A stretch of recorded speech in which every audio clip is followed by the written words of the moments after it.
You are listening to This is Oklahoma, hosted by Mike Hearn, telling stories of Oklahomans and those that have made it their home. What's up, guys? Welcome back to another episode of This is Oklahoma podcast. Mike Hearn here, your host, back with another episode. Excited to share this episode with you today. But before we do, I've got to thank our sponsors. First of all, the Oklahoma Hall of Fame. They've been a huge part of this podcast for the last few years. So the Oklahoma Hall of Fame have been sharing Oklahoma's story through its people since 1927. For more information on the Oklahoma Hall of Fame, go to www.oklahomahof.com. And for daily updates, go to oklahomahof on Instagram and give them a follow. Our other sponsor today is the Chickasaw Nation. Now, the Chickasaw Nation have sponsored pretty much everything in Oklahoma. They're a huge supporter of Oklahoma. And it's an honor to have their name and their brand supporting this podcast. So a huge shout out to Governor Anatoby for supporting this podcast. It really means a lot.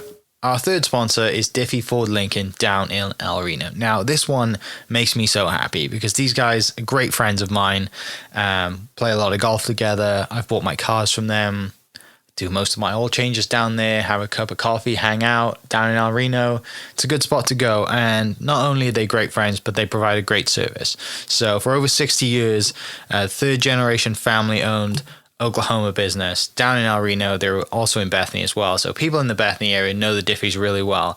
But if you're looking for anything new, used, Ford, Lincoln, or whatever, I'm sure they could find anything you want. Check them out, diffieford.net, and then on Instagram at diffiefordlincoln. This podcast is brought to you by the Oklahoma Beef Council on behalf of Oklahoma's 50,000 beef farming and ranching families. We are working hard every day to bring high quality beef to your table. To learn more, visit oklabeef.org, linked below. And let's get into today's episode.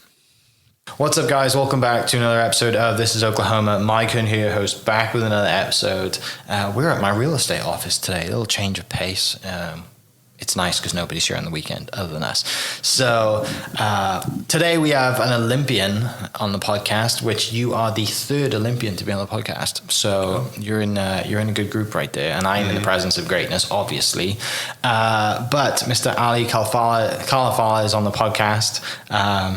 I'm sure you get that. I literally just asked you how to say your name properly, and I messed it up. I apologize. It happens. But you swam at Rio and Tokyo, so 16 and 20. I mean, we'll get into all of that because I cannot wait to nerd out about what it's like to walk out, and represent your country and all that stuff. And I played golf for my country on a small scale, but it's nothing like going to the Olympics. And I know the feeling of just the goosebumps you get from just putting on that, you're listening to your national anthem, putting on that, that jersey or whatever it is, right? But you're at the Olympics, so there's, you're 10xing everything I've done. Yeah. So I can't imagine what that was like. But we'll get into all that. So you're from Egypt originally. Yes, yeah. I grew up in Egypt, moved to the United States in 2011. So I grew up just kind of everyone in Egypt has to do a sport, and swimming happens to be one of the top 3 sports in Egypt. So my family, my parents, they wanted me and my sister to start a sport, and around 6 years old, they threw us in the water, and they were like, all right, figure it out. And eventually what ended up happening was my mom just wanted me to end up getting a medal somehow, somewhere, and it doesn't matter if it was nationals or Olympics or something. But her goal was to for me to keep going and make the Olympic Games and make world championships. Obviously, as a 6-year-old, I'm not thinking about all that stuff. Right. So I was just taking it step by step. I didn't like it, especially when I had to wake up at 5 a.m. and go to practice, and in the middle of the revolution that we had to go through in 2011. So growing up in Egypt was good. Learned a lot, especially in my younger days. And then the revolution was in 2011, so that ended up kind of changing the pace of everything, and looking at other options to come here in the United States. Yeah. So your sister older or younger? She's a couple of years younger than me. Okay. And she's still at swim at the same level as you, or did she's I'm not doing this, I'm going to do something else? She went on to do other sports. So she did handball, squash, just different sports in general.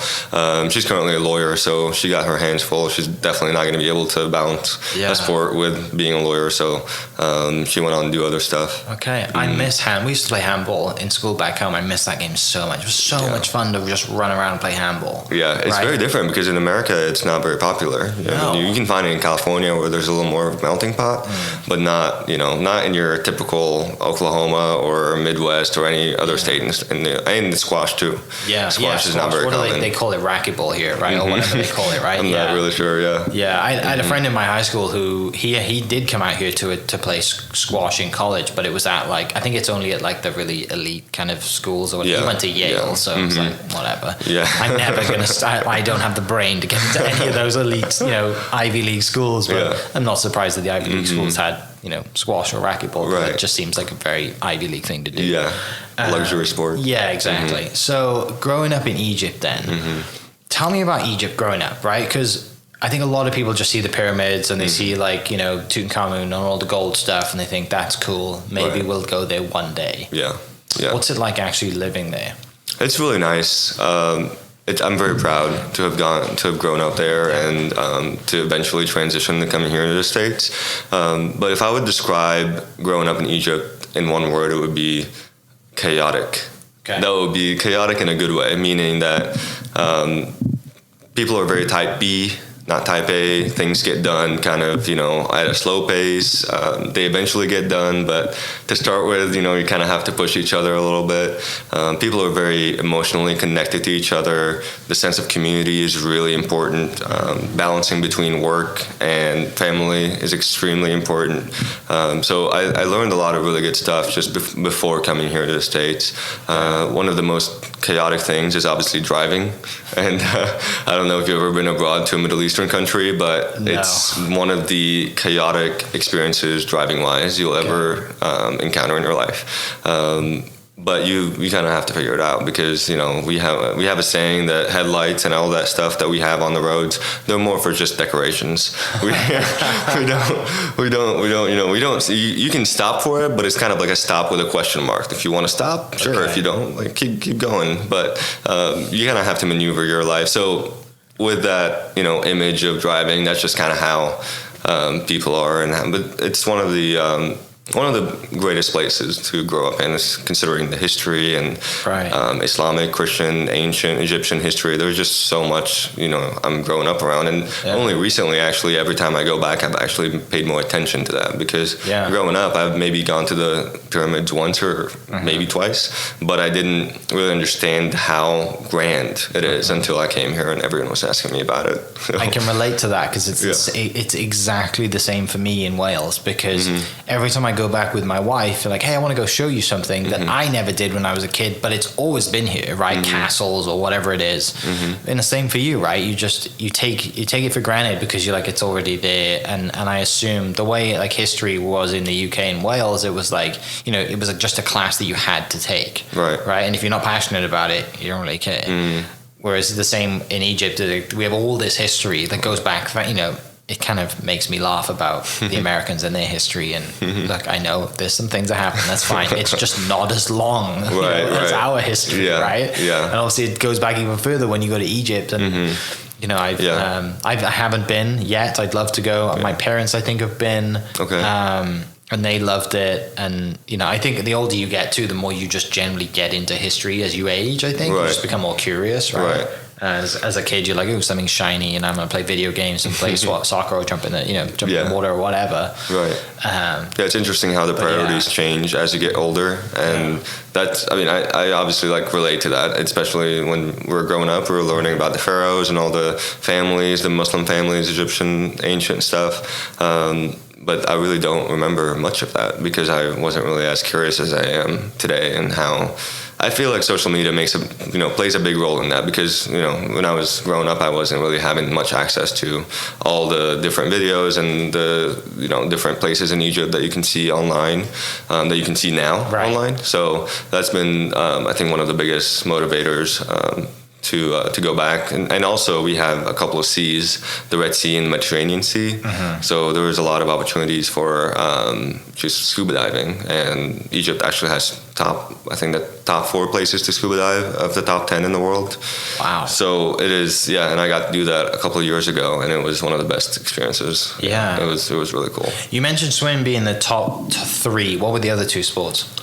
As far as sports in Egypt, right? There is soccer, football, obviously. That's number one, and we have basketball at number two, and there's a bunch of like taekwondo, karate, and different sports like that are in the top five. But swimming is top three in terms of people wanting to learn how to swim. Okay. So not necessarily competing. There's a big discrepancy when it comes to that, but in the amount of people getting into swimming, it's one of the biggest sports in Egypt. And we have pools like, if there was a mile, there was probably like 5 pools in that 1 mile. Really? Which you wouldn't think of it as just Egypt. I mean, what people would tell me is like, oh, it's all sand over there, and we get to our work on camels and different kind of stuff like that, which isn't really accurate. But yeah, it's crazy that there's a whole lot of water, especially in a desert kind of location. So, do you have camel races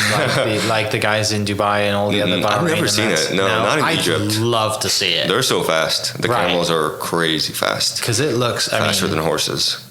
It looks like a real event, right? It's like a not just hey, there's one race. I mean, just like the races here. But the other thing is like you being from Egypt and effectively now being the fastest swimmer in Egypt, right? That's your title, right? Which is incredible. Like amazing achievement. I'm sure like it's probably sometimes you just pinch yourself. Really? That's me, right? I could not see it growing up. Have you had the opportunity to kind of meet other sort of people, not in the swimming world, but not, and I don't want to use the word famous, but that's kind of what I'm trying to say. Right. Have you had the opportunity back home to kind of go to events and like, be around people? Like, I mean, I just Googled quickly the most famous people from Egypt, and, Salah is probably the biggest one that most people know, right? Other than like, obviously when you go back into history and like, but soccer players. Yeah. What's that been like? How does the country receive you being the fastest swimmer? Compared to any other country that might have, like Usain Bolt or Phelps or whatever. Right. It's pretty 50-50. I left Egypt at a really early age. So when I left, I was 15 years old. Okay. And I wasn't as fast then as I am when I got to 18 years old. So those 3 years of going to high school here in the United States have kind of contributed a lot in that way for me to kind of come off, and I was able to qualify to the Youth Olympics in 2018 or 2015, and that was kind of like a wake up call of I could make it kind of to the largest competitions. Egypt didn't know about me until I made it to the Youth Olympics, and the Youth Olympics was kind of the first time for them to know that hey, there's a guy in the United States that's kind of swimming there and under the radar in a way. So I actually didn't compete at the Youth Olympics, and that was kind of I wasn't part of the national team then, so it was understandable, but I was ranked 11th before I even got there. Because you're out of the country. Exactly, right? yeah. That makes a lot of sense. Yeah.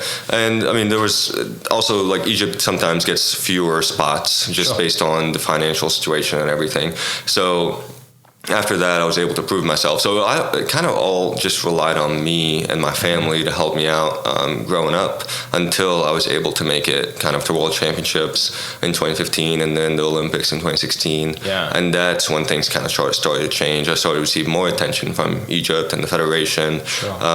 And that's been, obviously it makes sense, but in Egypt it's, the sports that get the most attention is obviously soccer. It pulls in the most money. Swimming doesn't really pull much unless you're signing up a lot of people for lessons. So for me, I've received a lot of attention when I became a faster swimmer and went to Mediterranean Games and got third, which is kind of a big deal in the nation in that region. And then making the Olympics and then breaking the Egyptian record that stood strong for about 23 years. So those were all just a few things that helped shape or pave, kind of the future that I had in swimming. But also just seeing how swimming has changed, because most of the swimmers that make it are ones that came here to the United States. Right. Same with golf. Exactly the same with golf. Yeah, it's so interesting how that works, because I believe Egypt has a lot of resources that can really help other swimmers in Egypt excel and to get to the level that I've got into. But swimming aside, academics and school and the pressure from family and all of that does play a big role in hindering that process for a lot of athletes. So eventually, that was why I came here in the United States, because I felt the high school that I went to in Virginia, it was a military academy, and I was able to balance between those two, balance between swimming and academics. And I think that was, if I hadn't done that, I don't think I would have made it this far in my career. Right. Yeah. And competition too, right? Like you're competing against, like you said, people are like in your similar situation. They're all coming to the States to go to college to get an education, but you're also competing against pretty much the best people in the nation, right? Yeah. And frequently too. So that's another thing that kind of sets America on a different pedestal compared to other nations, is the frequency of competitions. A lot of athletes and a lot of swimmers here in the United States, they race often, and when you race often, a lot of you fail a lot, and then you get up, you learn, you kind of get better as you go. But back home, we would get maybe 2 or 3 a year, 2 or 3 competitions a year, and that would obviously, I wish that would change now, because I feel like that would help other swimmers kind of just learn. And but there's just so many swimmers. Like when I'm back home, there was about probably because of my race and the influence that I've had on it, there was around 1,000 swimmers in the race that I'm in. So there was about, I don't know how many heats that would be. So it would take 3 hours to get to the final heat. So it's just, it can be a lot, and everyone wants to do that race, but it's the 50 free. That's the one I'm special in, and a lot of people just don't understand that it's one of the toughest races to actually go through, because it all goes down to seconds and hundredths of a second, and if you make a mistake or your hand split or you drag or you kind of like pull away a little bit, that's going to cost you a few hundred, and that can be the difference that it can make. So So growing up then, obviously it sounds like you knew that going to the States was the plan. Right. And you mentioned coming here for high school. Right. Because most people just come here for college, right? What's the process like of coming here for high school? Do you just jump on a plane, apply, and go to high school? Or is it, the family moves out here and you legit move to the States? Right. So I moved here all by myself. And we researched a little bit, because in Egypt, and I don't know if it's the same in Wales, we have the American system and the British system, and then the Egyptian system in schools. So the Egyptian system tends to be the toughest in terms of, if you want to continue doing sports, that you're going to have to commit to academics. You're not going to be able to do sports. The American system tends to be a little bit balanced. The British system is way, way out there. It's way too hard. So I was never really excelling in school. Also why I came here. Which is why I came. But I try to apply to a lot of Egyptian American schools, American system schools in Egypt, and I actually got denied by all of them. And I reached out to a school here in the United States, and it was a military academy in Virginia. I had a couple of friends that went there before me, and I applied because we heard about it and all that. My parents did, and they told me, we'd love for you to come. So it's kind of ironic that all the American system schools denied me, but the American school actually accepted me. So I came here and kind of no idea what was going on. I did travel before, so I've been to Germany, I've been to a couple of places for swimming, but I've never left my country for 9 months, just straight. So that was a good, interesting experience, especially being at a military academy where a lot of the cadets and a lot of the boys over there are spoiled, and their parents are sending them there because they want them to get more disciplined and all that. And that wasn't really my case. So I ended up in kind of a situation where I'm pretty well disciplined. My family and my parents helped a lot in the way that we were developed, but then having to navigate that, and also English being my second language, and learning and doing English as second language courses so I can hear and speak well and all that. so I spent 9 months, and within the first 2 weeks, I actually reached out to my family and I said, "Hey, I don't want to be here. I want to go back to Egypt." And my mom, she was on the phone. We had like pay phones kind of things. In 2011, there's no FaceTime there. We did the same thing, and then it was Skype was big for us. So WhatsApp and Skype. Right. Skype actually arrived to the military academy a bit later, maybe my junior year, so the second year there. But initially, they would take our phones, so we had no access except through email and payphones. So I would have to go and call them at a specific time, and I called them and I said, "Hey," and my mom picked up, and I said, "Hey, I don't feel like I want to be here anymore." And obviously, I'm sobbing, but trying to hide away my tears from all the other guys because I feel like there was going to be a lot of judgment there. And then she was like, "Okay, yeah, well, you can come back." And then as soon as she said that, my dad took the phone from her. He was like, "No, you're not coming back." And he was like, "Okay, so if you're going to stay there, this is going to shape your life. And this is going to make you a whole better person after you finish this." And I just took that and ran with it. Honestly, I felt like, I don't like it. I don't like being told what to do, especially in the military setting. But eventually, I know this is going to help a lot, and especially at a young age with responsibility and all that stuff. Not that many people, travel across the globe to, or even as parents, to send your kid travel across the globe. That's kind of a tough thing to do. So that was all by myself, and then I took the responsibility to swim. I took the responsibility to stay in touch with family and to continue doing what they have, what they're expecting me to do. And eventually graduated, and that was one of the happiest days of my life. Getting out of the military academy, which was good, obviously, but hard at the same time.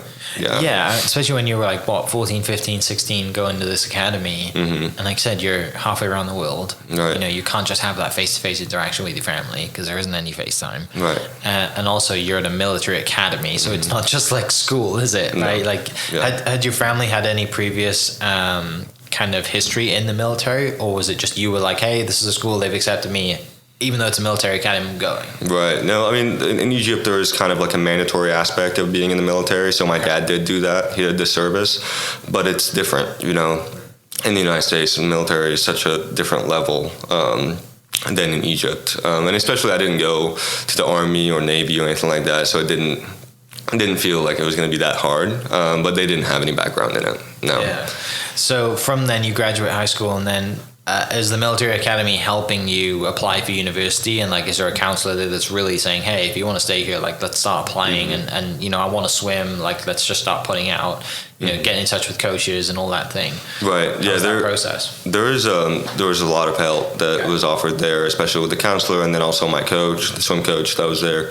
He was also helping me a lot in just kind of reaching out to colleges and going on recruiting trips, and that's how it happened. Actually, one day I was just right before practice, he came and he said, "Hey, Indiana is interested in recruiting you." I was like, "Indiana? I've never heard of that state before.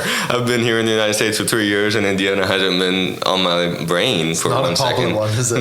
No one's. Which, when I actually ended up going to the recruiting trip, I was asking the same question to a lot of the other recruits, and they were like, "Yeah, we never heard of Indiana before." And it was interesting that was kind of just coming from a different country, and then hearing my coach saying that, "Hey, this college is interested in you." That was a very stark kind of difference. I never expected that to happen. So I went on a recruiting trip to Indiana University, and they ended up having me on their team for 3 years competing, and actually 4 years, obviously, competing. And we were 14th in the nation when I got there, and third when I left. So we came a long way when I was there. So it was a really good experience, especially being, kind of setting up my life at a really extreme situation in the military academy, and then kind of carrying that over to the college life, which is a little more relaxed. So there was a lot of like learning lessons that I had to, go through, especially in that first semester, adjusting and all that stuff. So, but like you just said, it wasn't as hard or harder. It was a little step back, but you've also the social stuff going on as well, not just like school and swimming. Right. Even though you're a college athlete, like you still can go to a party Yes, now and then, right? And all that stuff to navigate too. Yeah, because you know, different and from out of state or what. You know, I know you'd been here a little bit, but it's still like you're still rooted. You're still an Egyptian, right? You know, you're not. Like, there were so many different facets to it. Yeah. You know, like I grew up in Egypt, and my family's not here, and I've got to keep going regardless. And swimming is also another aspect that I have to do well in. So there were so many different things that I have to keep track of, and I obviously not making up excuses, but that was just how I had to approach things. And just growing up in Egypt, we didn't make excuses. You know, this is not something that my family taught me or my sister to make up excuses as we go, because we're going to have to do it nonetheless. It's going to happen. So coming from the military academy, going to Indiana, the military academy was more, okay, this is when you're going to study, 2 hours at night, quiet hour for everyone. You can't speak. You have to do something. You're going to have to sit at your desk in your room. Everyone's quiet. Everyone's studying. And I thought that was the same thing that I could apply at the university, and then obviously not. 2 hours was definitely not going to be enough, and that was a good learning lesson. That was because a lot of the stuff that I was doing in the military academy was more type A, and then at the university was type B. Yeah. And I would describe myself more as type B, but I had to kind of follow orders, right, at the military academy. So it was a good wake up call within the first semester. The good thing is you were generally used to getting out of bed at early hours, right? Like you're not getting to the military academy and thinking, you know, that whatever time that alarm clock's going off, you're like, I've been probably getting up at this time for my entire life to go swim. So this is fine for me. I don't have to worry about it. So when you're in Indiana, then you're swimming, you know, you're getting better, you're improving. What's that like? What's it like for you as a professional athlete at that time, mentally, right? Because like you're probably thinking, I'm going pro, I'm a pro, right? Even though you're in college, like you're training like a professional athlete, and there is a legit chance that, you know, you could go to the games or go to all world championships or whatever it is. Right. So what is it like then being in Indiana with that mindset? It was good. I mean, as I started at Indiana, I was one of the top 2 faster sprinters. So I knew that in order to be the best, I have to put in a lot of work. So initially, they had me lift 4 times a week and then swim every day, once a day. So a lot of emphasis was on gaining a lot of muscle mass. So within the first year, I think I went in at 157 and then finished at 170. Just the first year. So we were really getting into the weight room and trying to do a lot of things, and I haven't done that before. I mean, even in the military academy or in Egypt, we weren't, you know, trying to add muscle or anything like that. So the whole resources and everything, the coaches and the dynamics that we had between the team and the culture there, that was really what helped me to get to the games and to get to world championships, to make a lot of achievements that I've wouldn't really thought possible, honestly. Just given that, you know, that was the one day that my coach came and he said, hey, Indiana is looking at you and they're interested in recruiting you. And I mean, if you had told me that there would be 4 world championships that I would get to and 2 Olympic games that I would get to because of that one decision of going to Indiana University, I would not have believed you. It would be really because obviously along the way there was a lot of you know, injuries and setbacks and failures and frustration with the team, frustration with the coaches, but that's kind of the part, you know, part of the journey is going through that and then learning how to overcome all of that stuff. So within, I think, all 3 years from my freshman all the way to my junior year, I was able to get faster every single year.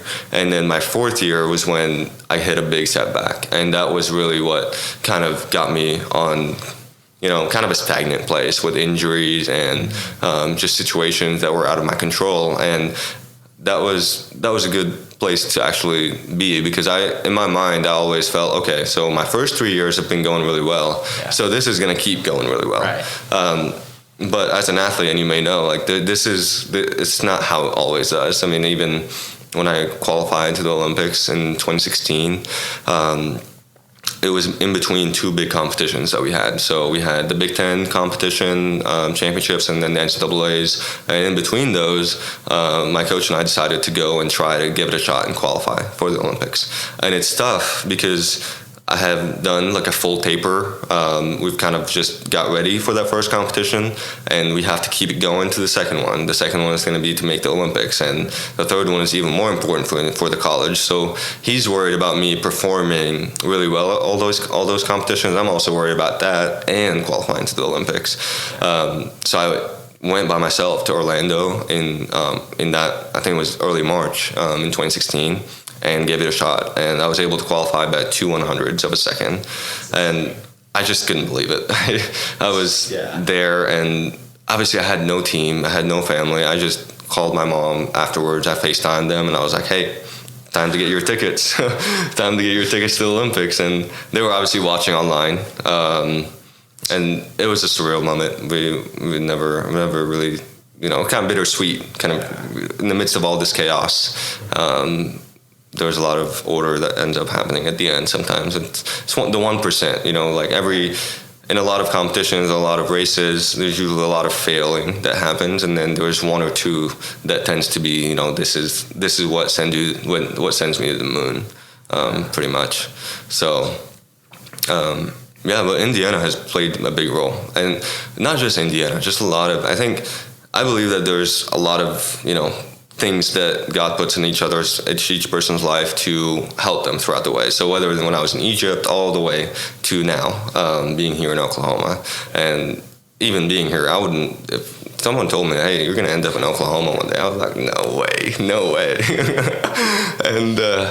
and I'm just really glad that I'm here, because I don't intend on leaving anytime soon. So it's been really nice. Yeah, like same thing. I never would have like the first time I wrote Oklahoma down, I spelled it wrong. I wrote OAK, not like okay. Oak, like, yeah. Yeah, I was like, you're such an idiot. So was this junior year then, or senior year that you went to the Olympics for the first time? For the first time, that was junior year. Okay. Yeah. So in 2016. What is the qualification process just time related? Mm-hmm. Okay. Yes. That makes sense. It's different than the way the US and a lot of major countries do it, because in Egypt we don't have that many people making it in that specific race. So the reason countries have time trials or not time trials, but Olympic trials kind of competitions, is because they have way too many people making that standard that is set by the World Aquatics Organization, and in Egypt we don't have that many people making it. So all I have to do is hit that standard that the Americans are aiming at. So it's still the same standard that they have to meet. Yeah. I just don't need to go to Olympic trials in Egypt. I just can go wherever to a competition here in the States, and that's the nice part about it, because I don't have to travel all the way across the globe. Gotcha. And that can mess with my training, can mess with my recovery and all that. So I can just go to the competition that's approved by that organization and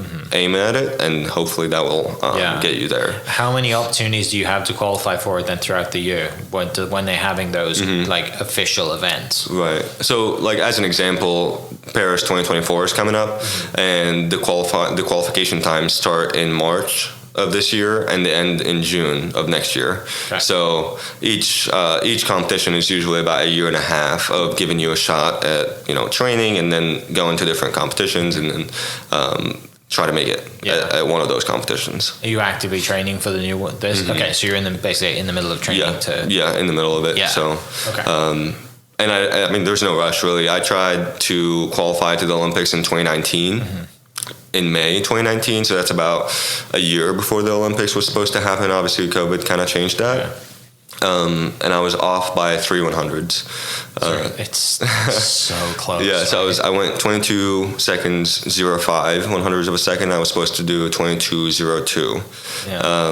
And I ended up going that time. I went 21.98. In South Korea at the end of that year, and that was what helped me qualify, which was great, because as you know, the year that came after it was a bunch of uncertainty and a bunch of COVID, which was really unpleasant for a lot of swimmers and a lot of athletes around the world who didn't know, if they'd made it or they didn't make it to the Olympic Games, and they had to wait and see how things were going to go. So obviously you have this moment, you qualify, right? And then it hits you. You're like, I'm going to Rio. Like you probably, it takes you a while to get the adrenaline down, and then you actually sit at home a few days later, and you're like, you know what? Like, I'm going. Right. How do we plan all this stuff, right? Like, how do I, and then you probably have phone calls with everyone back home of like the the associations and the federations, right. and like, hey, we didn't book the tickets and plan everything. I mean, what's that process like of just, then it gets real, right? Then like, I'm going, now we have to prepare for the Olympic Games and all of that stuff. And then Rio was the one where they were all worried about that virus too, right? The virus was people pulling out because there are certain, because Rio was the one that golf was at for the first time in a long time, I believe. And some of the big golfers were like, no, we're not going, because I think it was Zika, maybe. Oh yeah, that sounds familiar. It was a big deal, right? Because you guys were all kind of in like camps in the village, in the village, But tell me about going. I mean, what's that whole process of like getting ready to go, and I mean, all of that. So from making it all the way, so I made it in March, and the competition was maybe like July or August, August actually. So just this period, and that was actually my second world level kind of competition with Egypt, and the first one didn't end up going very well. So the first one was in 2015 in World Championships in Kazan, and that was a good wake-up call at what world stage competitions are like, because I'm walking out to one of my events and I'm looking up at the stands. There's 10,000 people in the stands. I'm used to 50 people at college or high school or something. There's not that many people. So I went back and just after 2015 kind of try to visualize, okay, do I just not look at the stands, or do I just learn to adapt to it? So in 2016, when I went to the Olympics, that was the second time for me to compete on an international level, and that was also the second time I look at the big stands, and that was double the size of Kazan in 2015. So I was just doing a lot of visualizations through that time, working really hard, training really hard, and a lot of the Olympians that also ended up going there from Indiana. It was just really nice to see a lot of my teammates make it, and on the U.S. team, So there was actually a total of 11 Olympians from Indiana that ended up going between swimming and diving, and that was just a really great moment, because I've shared the podium with them a few months earlier at national competitions and Big Ten competitions, and then to see them again at the Olympics and also see the head coach of Indiana there, it just proved that not only did I make the right decision, but this is a team that wants to continue and wants to be successful. So I actually, looking back at it, one of the mistakes that I did when I was preparing to go to Rio in 2016 was I thought that the best way to do well at the Olympics was to lock myself in and not talk to anyone. Just train, sleep, eat, and that's it. And that ended up not being the best way to go about it. So, because I felt like, okay, well, if I invest more time and energy into swimming, then I'm obviously going to be much better. And then it made me really depressed throughout that time. It made me really re-question what I'm doing, and as relational beings and wanting connection with other people. That was a good lesson that I had to learn, and that just kind of comes along with going to the Olympics and seeing all the big guys and all the famous people there, and Usain Bolt and Michael Phelps and just different people that you're taken away by usually on a day-to-day basis. So. It was a good lesson to know that, hey, swimming is important, but don't make it your main thing. Don't make it 100% of your life. And I was able to sit back after that and talk to my sports psychologist about it and tell him that, hey, this is what happened, and I wish I'd done better. I wish I'd kind of not just got away from everyone and tried to just focus on it. I wish I'd kind of helped and kind of became part of my community as I am here in Oklahoma now. So, like the other Olympian that I've had on the podcast ran for the UK at Rio. Oh wow! Okay. And he said this. He came out with a great quote, and I'm probably gonna have to edit this out. But I asked him the same thing. I said, what is it like being around Phelps and all of Usain Bolt and all of these mega stars of world sport, right? And he said his dad he's from Scotland. His dad has a great quote, and the quote is, "Everybody shits." And I was like, I mean, yeah. Like, everybody starts at the same place. Everyone's, like, yes, Phelps got 1 million medals or whatever, and he's, or he was a long distance runner, and, you're running against all of these people. It's like, but everyone's the same, right? Everyone breathes the same air, bleeds the same blood, like, so he's like, that helped me so much. Yeah, and then that's something that maybe a lot of athletes think about, is they feel like there has to be like a magic pill. When I go back to competitions in Egypt, a lot of swimmers come up to me and they're like, okay, what's the formula? And they're really curious. They want to know what the formula is. Yeah. And I'm like, no, you just need to be patient. You need to put a lot of hard work in. That's it. That's the formula. And a lot of people don't want to do that. They want to just, get to the world stage after spending 2 years in the water, which doesn't really happen. And a lot of people don't want to put the hard work in. So there's two parts that just kind of have to balance each other out, because there's going to be a lot of failures, and then through that you're going to be very patient, and then you're going to make it and then fail again and make it and then fail. But everyone's kind of handed. And I mean, you see a lot of the runners that come from Africa and come from, not very, not as luxury as the United States and other countries around the world, and they do really well. So it's not really about where you're from, it's how you put in the work and how you're patient about it. And generally the pool is the same everywhere, right? Yeah. Like it's the same length, right? And, other than the water might be a little warmer or colder, it's going to be the same pool. Right.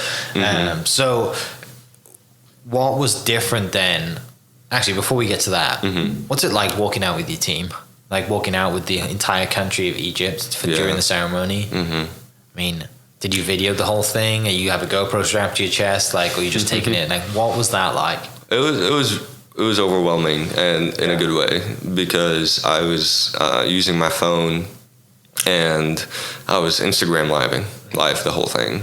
And as soon as I'm walking out, obviously there was tens of thousands of people in the stadium, and it's a big stadium. Instagram shuts down my live. Which I felt, wow, okay, like, you guys know based on my location, all right, that's perfect. But right before then, my teammate was telling me that the cameras are either on the right or left from when teams walk in, and we should stick to one side. That way we're closest to the camera, so our families and friends can see us. And I was like, perfect idea. So I'm on the right side, and I'm walking in the opening ceremony with Team Egypt, and I think we had 130 people from just the whole team there. And I noticed the camera kind of coming up, and I'm like, okay, this is my 10 seconds of fame right there. So out of nowhere, I just kind of waved at the camera, and I got really close. And obviously didn't know how I was looking or anything like that, but after I get back to my room, I get all these different Snapchats and different videos from all my friends. They're like, wow, you made it. I was on the TV. I was like, whoa. Could not have believed it ever, to make it on TV in Brazil, and then to have a Coca-Cola advertisement to end up having me on it as part of it. I was overwhelmed. I had no idea what was going on. And that was all like right before my competition, because I got there on the beginning of August and I was racing August 11th. So I had 10 days to deal with all that. And I didn't know what to do. So it was a good time, for sure. Yeah. Especially there was no COVID or anything like that, so there was fans and people were cheering, and it was a bunch of really cool stuff. Yeah. And just being there with all the other nations, that was also really cool. And yeah, it was a great time. And so awesome. It's different though, because in Tokyo things were a little we didn't have any spectators. We went into an open ceremony where there was no one in the stands. So it was such a stark difference in the way things were happening and the way the world has kind of changed. I ended up not getting on TV that time. Right. So it's just a lot of things changed. Yeah. I mean, I'm glad that you got to go to one with full crowds yelling. Brazil is chaos. Rio is just party everywhere, and experience that. Because if you'd have gone to Tokyo for the first time and you'd be like, oh, really? And I feel bad for the athletes who've only gone to Tokyo, but because you'd been to Rio, it probably helped you when you went to Tokyo, and you're like, I know what I'm doing here. Yeah. Right? Yes, exactly. So that was exactly my thought process going into Tokyo. Okay, this is like the second Olympics round, and I've learned from the first one. I have 4 world championships under my belt now, and I can take that to prove, that I can get faster and whatnot. But it was rough because right before the Tokyo Olympics, I had to move to Oklahoma. So 3 weeks before that, I was training in Alabama for about a year and a half, and we had to part ways, me, my coach, and then my teammate, because before COVID, we had 5 pros in Alabama and then went down to 2. So it became really inconvenient. And right before the Olympics, 3 weeks before, I came and swam with my high school coach here in Oklahoma just to kind of keep that confidence level up before I go to the Olympic Games. Okay, so he came here then from the military academy. So that's how I ended up here, yeah. Wow. That's how I ended up here, is like kind of a full circle. After 10 years of him coaching me, I ended up coming back and he was coaching me into the Olympic Games. And that was... It was a great experience, and I knew that all I needed was someone to just be there and to do their training, because it was less than an ideal situation to pick up your life, drive 11 hours 3 times to Oklahoma to try to see if this is the place to end up in, and then go to the Olympic Games 3 weeks after and just swim fast. And it's such a, once every 4 years kind of competition. So there can't be any mistakes. There can't be any, setbacks or obstacles in the way. And that was definitely one of those things that kind of shook my ground a little bit. And then once I was done with Tokyo, it was a good reflection point, because I was almost done wanting to be, I'm done with swimming. I don't want to keep doing it. Just because of almost every single time I've gone to a really good competition and had like world championships or the Olympics, something would kind of shake the ground that I'm on. Most of the time it was out of my control, but I knew that I did the best I can with what I was given. So that was also what gave me comfort through it all, is that I did kind of struggle, and it wasn't an ideal situation, but I'm still grateful for the coaches, and I'm still grateful for the people that were, crucial, that helped me get there in the first place. So without them, I wouldn't be able to make it. So it was an interesting balance that I had to deal with, and it's just kind of, that's just how life is and how swimming is. It's not ideal all the time. So your coach was what? Why did you go to your high school coach and not your university coach? I felt like when I was done and I left Indiana, I felt like I needed somewhere new. So you went south because the sun was shining. Yeah. I went to Alabama for a couple of years, and then I felt like I don't want to go back. I want to go somewhere where I know someone, and my family's all back in Egypt, so I want to go somewhere where someone is very close to me and we've known each other for a long time.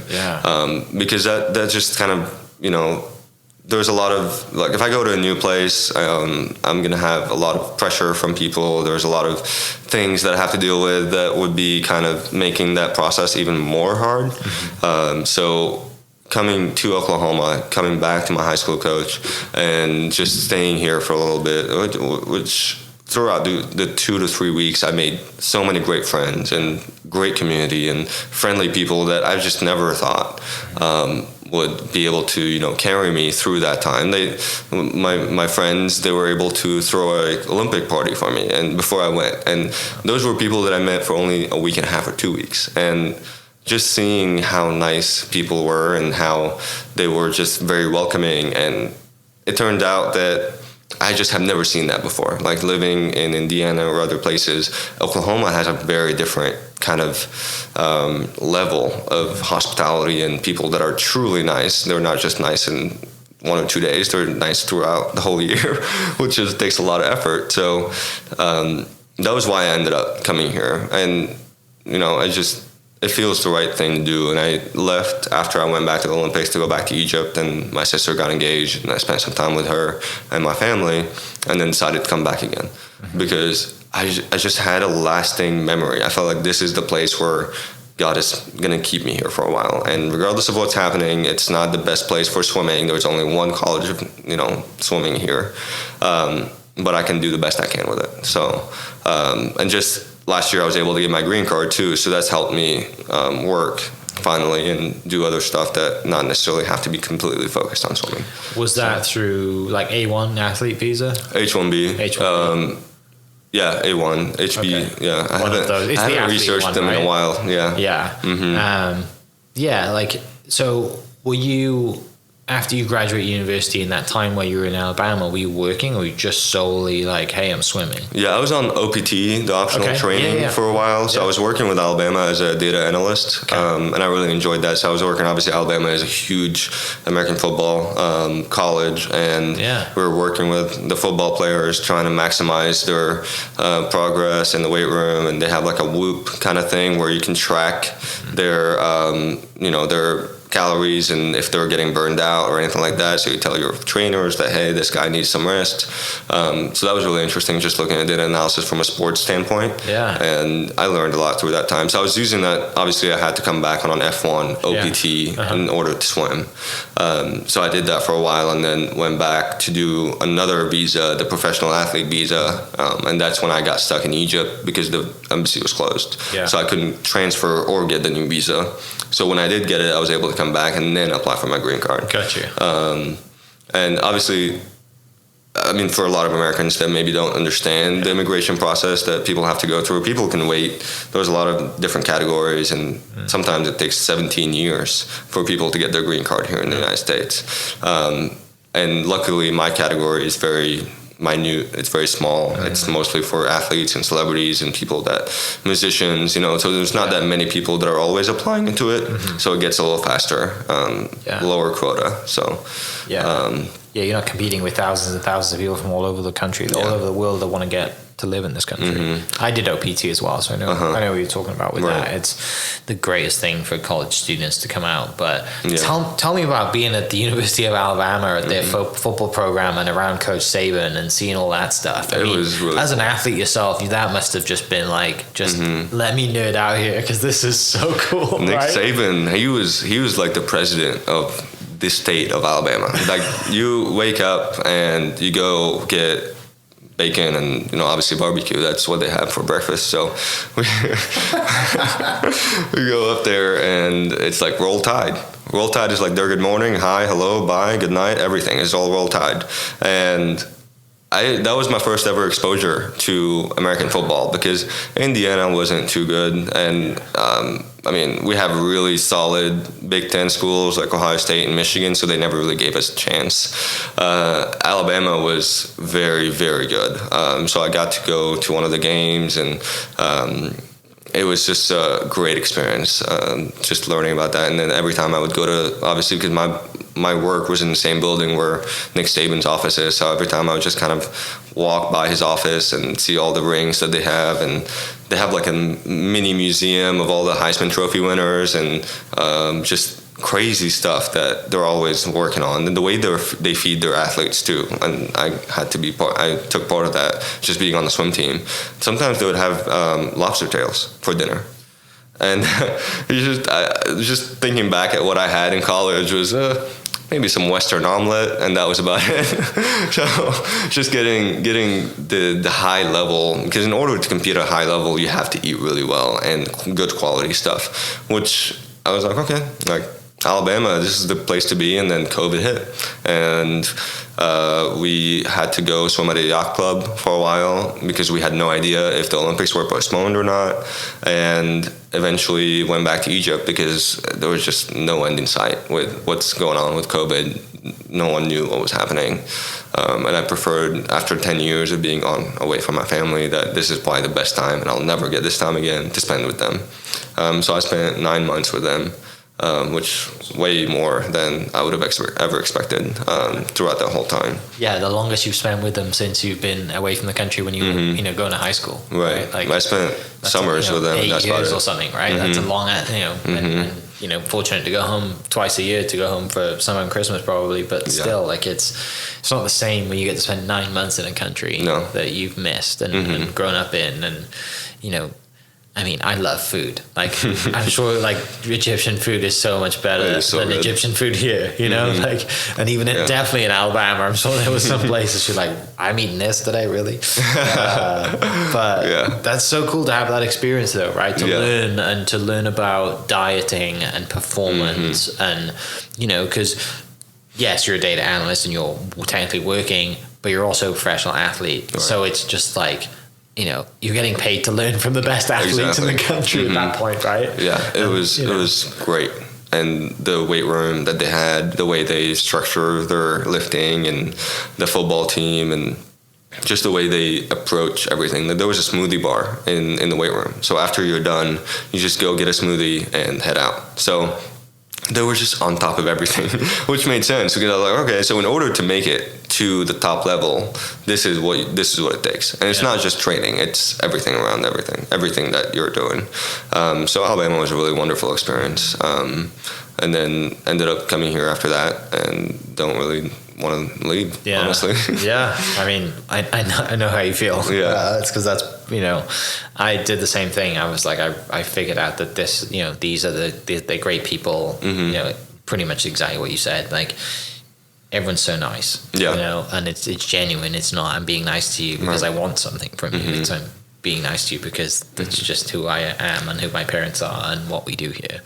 So I'm not surprised at that. But tell me about then going to Tokyo then, and how that experience was obviously a little different because of COVID, and just how this is your second time, right? So you're like, other than flying to Tokyo, which is a long way away, right? And I know Rio is a long way away too, but like Tokyo is. I've been to Japan once, and even the vending machines were like, I mean, blew me away. Yeah. Right? Like, there's no English anywhere. There's just signs of, like Japanese writing, which is very hard to navigate if you don't speak Japanese. Yeah. So how was that experience? Starting with the village, like the Olympic village, that's usually what the taste that you get about the country. And I think Tokyo was on path to be the best Olympic Games, and out of a lot of them.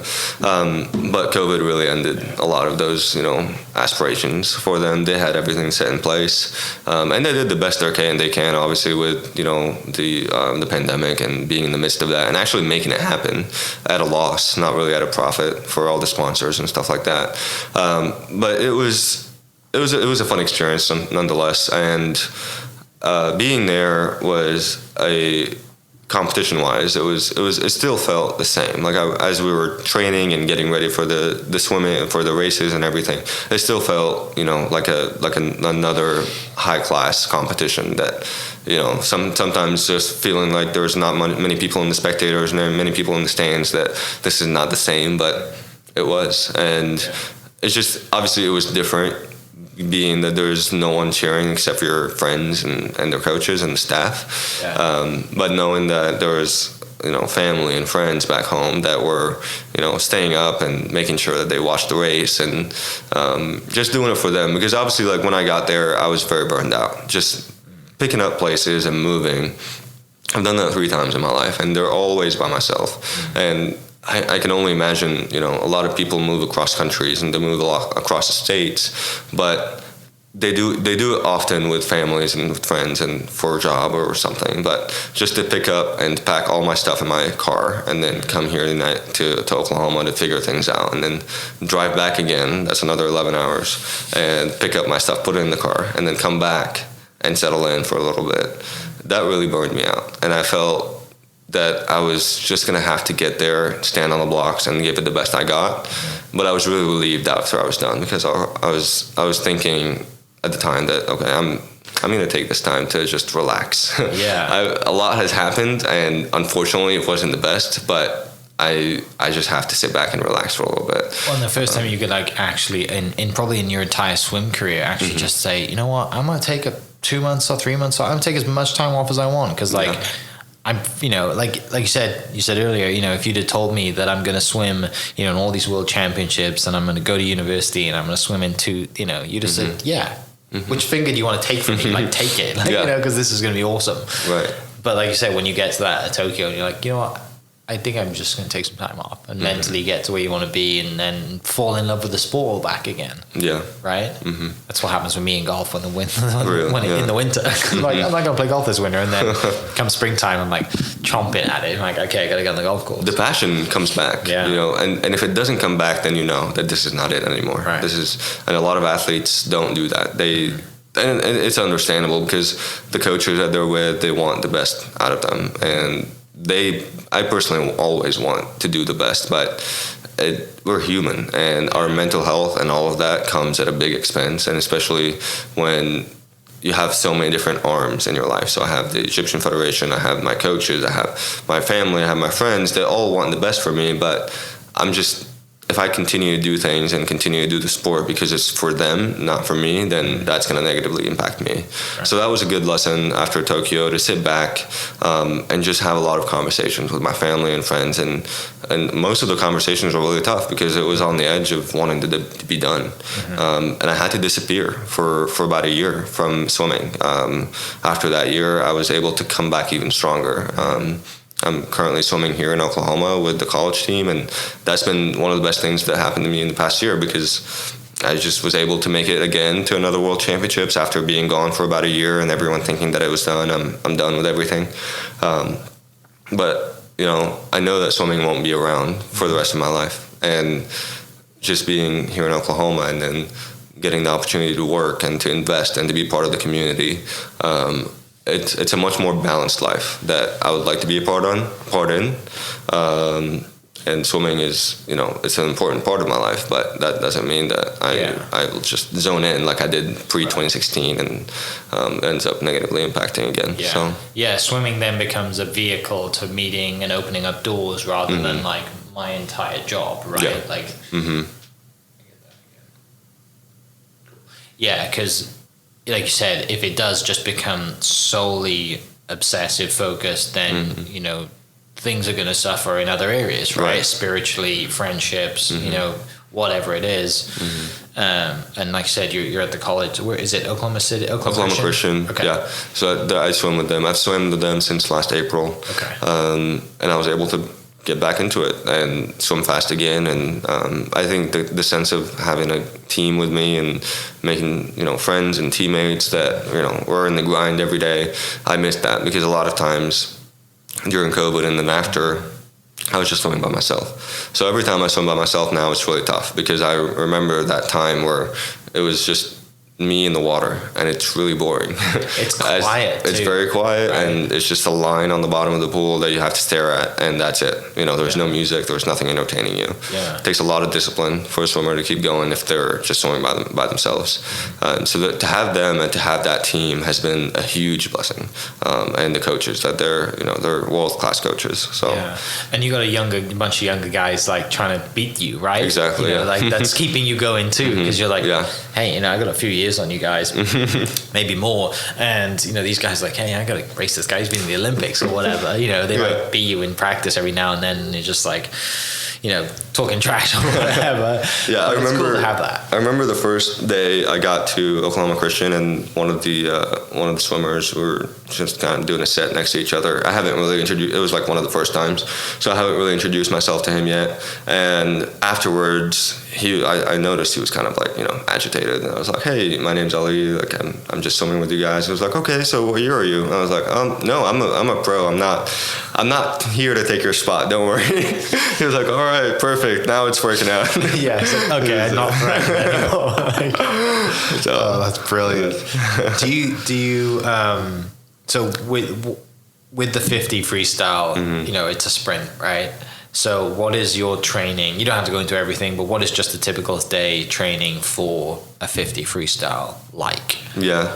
So going back to the way I was training in Indiana, it's kind of the same idea of doing weights and lifting 4 times a week. So a lot of sprinters need a lot of muscle mass and a lot of fast switch muscles. So I do that 4 times a week, and then I get into the pool every day, just once a day, with the team. And it depends, because the way sprinters train is very different than the way distance people train. So our coach, he kind of adjusts based on that. So if I'm a sprinter, I'm doing a lot of power, I'm doing a lot of short distances, a lot of speed work. Distance people are more like going for miles and miles and miles, which thankfully I'm not doing that. A lot of distance people sometimes get very jealous because a lot of sprinters get out of practice early, and I feel bad for them, but that's the life they chose. So they chose that life, right? You're like, hey, no one's telling you to do this, right?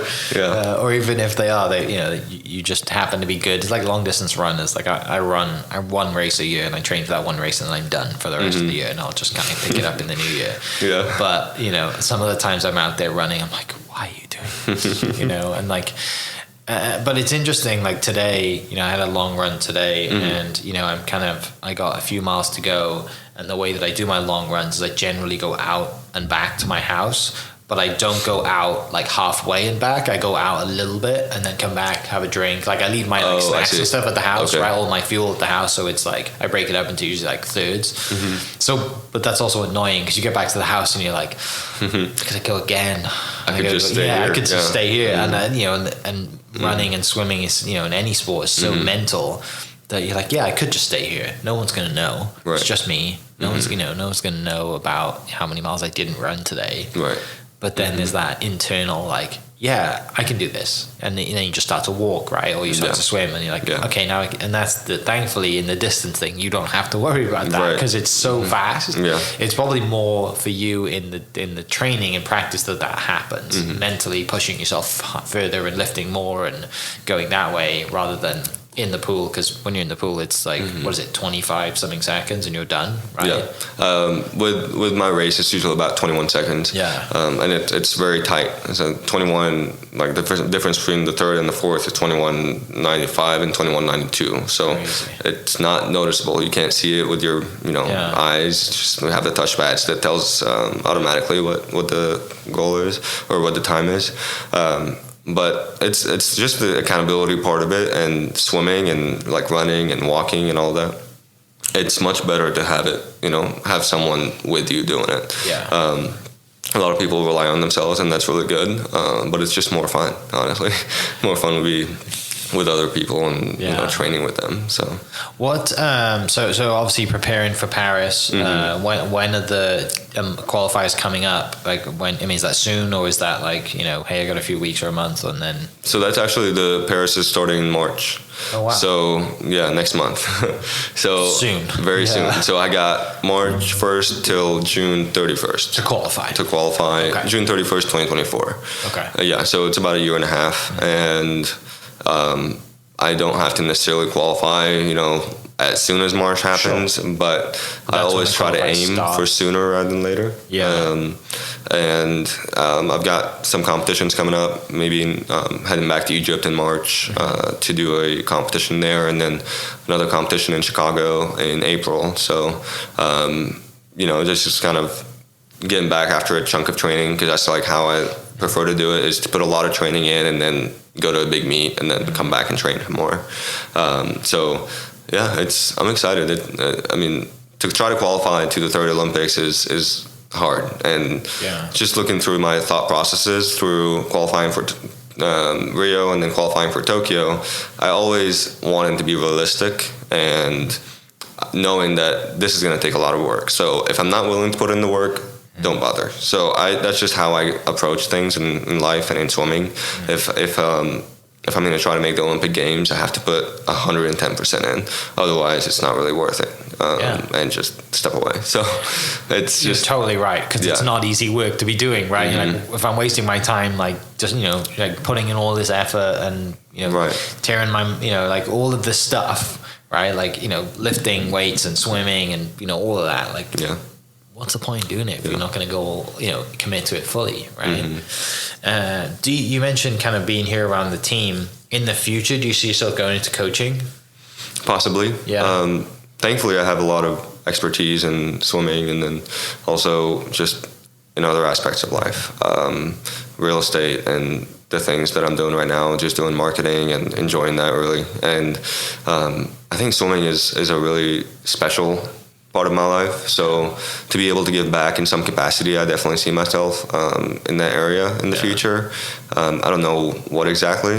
I like to take opportunities and see how they turn out, and if they turn out well, then that's where I'm supposed to be, and if they don't, then I'm learning from them, which I really enjoy teaching and I really enjoy coaching. So just to see that, how that bounces with other people, and I've done clinics and different stuff like that, and lessons and all that, and just seeing other people's lives improving has been very rewarding for me. So I can definitely, if you'd asked me that question a couple of years ago, I would have said no, and it was probably because of the people that I was around. It was giving me not the correct notion about what coaching is. But after seeing a really good role models and my coaches here at OC and seeing how they approach it, and it can be really fun, and it can be a great, relational thing between you and your swimmers and people you're coaching. Definitely see it. I can definitely see it. Mm-hmm. And it's like giving back is obviously, really cool, but giving back in something that's given you so much, and you're like, this is a sport that not only, even if you don't become successful as a swimmer, and talking generally, whoever it is that just likes to get their kid in the pool, like there's so many lessons from competing, right? And training and preparing, and, yes, you came last today because you haven't prepared, there's lessons in losing. I say this for almost every podcast that I talk to an athlete with, like the lessons that we have from playing a sport that, there is a winner and a loser, right? There is a score at the end of it, or a time at the end of it, and that time is kept by everybody, and everyone goes by, then, and swimming too, it's like everyone's got to learn how to swim for the most part, right? Even if you're fast or not, right? Yeah, for the summer or for whatever. So if you want to go to the beach, or if you don't want to just do with that, then that's fine. And I've never met a fat swimmer, so like it's kind of like soccer. Like, it keeps you. It's such a good workout. Mm-hmm. It is tough. Yeah. All right, finishing up. I mentioned earlier I love food. I'm interested to find out when you first came here. What was the things that stood out for food? Like, oh man, I love going to whatever. Did you have opportunities in the military academy to just go somewhere on the weekends or whatever? Actually, well, in the military academy, we were in the middle of nowhere, honestly.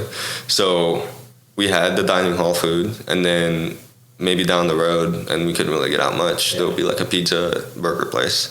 So I wouldn't base my experience off of that time, but I really enjoy going to Chick-fil-A. And even though that's not really a good, kind of healthy food, but that's one of my favorite.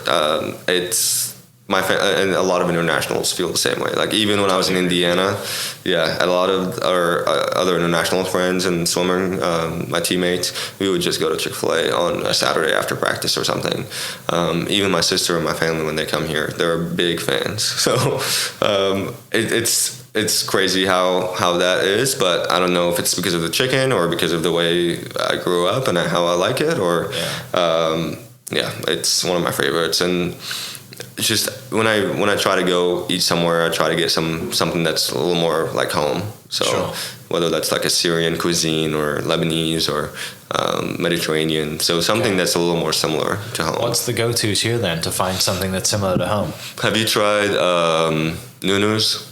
No. Nunu's is a Lebanese restaurant on Memorial in Oklahoma City, and it is really, really good. So I'm a big fan of Lebanon. I went there when I was 11 or 12 years old, and it was such a great country. Really nice people and a lot of history. And then walking into Nuno's, that's just the same vibe I get. It's like the nicest people. And you're just I'm home. Exactly. Like it's crazy because I've been to so many countries around the world, and then when someone asks me, "Hey, what's your favorite country you've been to?" I'm like, Lebanon. Wow. And in their minds, they're not expecting. They're expecting, like maybe it's Dubai, maybe it's like one of those fancy places. But no, it just maybe because it was also I went with my family, so that had a really big impact on that country for me. Yeah. Is tea big in Egypt? Mm-hmm. So you grew up like a really big tea, but it's not like the UK does tea, right? With a tea bag and milk. It's like we do both. Okay. So there's like chai latte, the tea with milk, and that's popular. We have green tea that's coming around, really popular, black tea. Yeah. Constantly having tea. So just like the UK. And I actually had a British friend in college, and she was constantly like, fancy cup of tea. I was like, I'm not really fancying one right now. So, and it's just, they're all about tea, and I'm more of a coffee guy now, so that's what I go for. And recently I started roasting my own coffee, so I got some beans and getting into that. It's just not very hard, but it's really good coffee. Yeah, so. That's exactly what happened to me. Is I came out here a tea drinker, and it probably took me until like my junior year I started drinking coffee, maybe junior senior year. And now like it's coffee go-to, right? Like I kind of have a cup of tea usually on the weekend every night, just once or twice on the weekend. And there's a great store not far from here called Spices of India. Have you been there? No. It has literally every food from all around the world. Oh, so like they've got UK tea bags and a bunch of other cool stuff. So I'll text you the address. That would be awesome. But you might find some Egyptian stuff there. You're like, wow, I can't get this anyway. But they have like dairy milk chocolate bars and all that. I mean, obviously they're more expensive here, so you've got to get them in here. But it's there's a place in the UK, a chicken place called Nando's. Okay. And they have a hot sauce, kind of like Chick-fil-A sauces, but there's a hot, they have Nando's, like different periods. Oh, in the store. In the store. Wow. They have like the hot sauce, like that's in pretty the store, good. and it's all different. Like, just. So good. I usually pack up a lot when I'm leaving Egypt, and when my family's coming. So whether that's sweets, obviously baklava and different stuff like that, but it's usually a full bag for sure. What do you miss from home? What's the one thing that or a couple of things other than food the sea. That's what the sea is my go-to. Like seeing the sunset over the sea, of like that situation. Scuba diving, and it's just, I mean, you can drive from Cairo, you can get to the Red Sea in an hour. It's really nice during the summer because the weather is hot, but it's dry. It's not like here humid. So we get to go out and obviously wasn't able to go with my green card situation in the past year, but I'm looking forward to it. I'm looking forward to this summer and scuba diving and just seeing new things, honestly. So you're going back with your girlfriend? She been to Egypt Hopefully, yet? Well, that's the plan at some point. Is this her first time to go to Egypt? Yeah. That's going to be so awesome. I remember I took my wife to Wales for the first time. She's like, wow, this is a little different. I've never actually got to take any of my friends back home, so I'm excited about that. It'll be really fun. Great. Yeah. Well, mate, I want to thank you for spending an hour and 15 minutes with us. Well, I mean, we that was really fun. Longer, thank you. But really appreciate you. Really appreciate. Shout out to Bailey for putting us together. Go to Bondi Bowls wherever you can find it, right? They're everywhere now, so you'll find them. Edmond Tennis Center, right, is the one that you probably have been to more, and then obviously they have their location in downtown. Is it not in downtown Edmond? It's like by Hideaway in Edmond, basically. Right. It's just I generally get everything. Can I get a full bowl with everything on it and then give me an empty one so I can kind of split it, mix it, and it doesn't look Instagrammable when I'm eating it. But, shout out to Bailey for putting us together, and look forward to watching you. Look forward to seeing you. Training for it and going for it, and hopefully a lifelong time in Oklahoma. Thank you. Like it's a fun place to be. I'm not going anywhere, and hopefully that whenever you decide that swimming is done, then I'm sure home here wouldn't be a bad idea. But for people listening, what's your Instagram and how can they find you? And I can link it in the description as well. But shout it out. Awesome. So my Instagram is Ali Khalafalla .ak, and that's usually the one that I'm most active on. So if people can find me there, and Facebook, I'm at Ali Khalafalla. So that's about it. I'll put that in the description for people listening, and we will catch you. Oh no, one thing, I got to remember this because we've set a goal. By the end of the year, you might have heard on the previous podcast, we've set a goal to raise $10,000 for the Children's Heart Foundation. So the link will be in the description membership for that. We're, I think, around 3,000 right now, but the link is for that. So instead of going, and I use Starbucks as just like the metric, instead of going to Starbucks for another coffee, go to this link and donate, because it's for the kids. Thank you so much. Catch you next episode. Cheers. Hope you guys enjoyed that great episode. Thank you so much for listening. As always, huge shout out to our sponsors, the Oklahoma Hall of Fame, sharing Oklahoma story through its people since 1927. For more information on the Oklahoma Hall of Fame, go to www.oklahomahof.com and follow them on Instagram for daily updates at OklahomaHOF. Our other sponsor, the Chickasaw Nation, amazing sponsor. They do amazing things for the state, and they're always sponsoring something in Oklahoma. They're a huge supporter of Oklahoma, and without their support, we wouldn't be able to do what we do. And our third sponsor is Diffie Ford Lincoln down in El Reno. Now, this one makes me so happy because these guys are great friends of mine, play a lot of golf together. I've bought my cars from them, do most of my oil changes down there, have a cup of coffee, hang out down in El Reno. It's a good spot to go. And not only are they great friends, but they provide a great service. So for over 60 years, third generation family owned Oklahoma business down in El Reno. They're also in Bethany as well. So people in the Bethany area know the Diffies really well.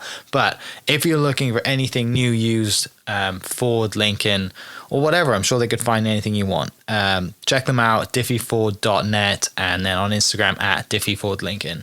This podcast is brought to you by the Oklahoma Beef Council on behalf of Oklahoma's 50,000 beef farming and ranching families. We are working hard every day to bring high quality beef to your table. To learn more, visit oklabeef.org. That's oklabeef.org, linked below. Thank you for listening. Thank you for listening. We are inspired by those around us and hope that you are too. Make sure you subscribe to this podcast on your favorite podcast platform and leave us a review so we can keep telling your stories. For more great Oklahoma content, follow This Is Oklahoma on Facebook and Instagram.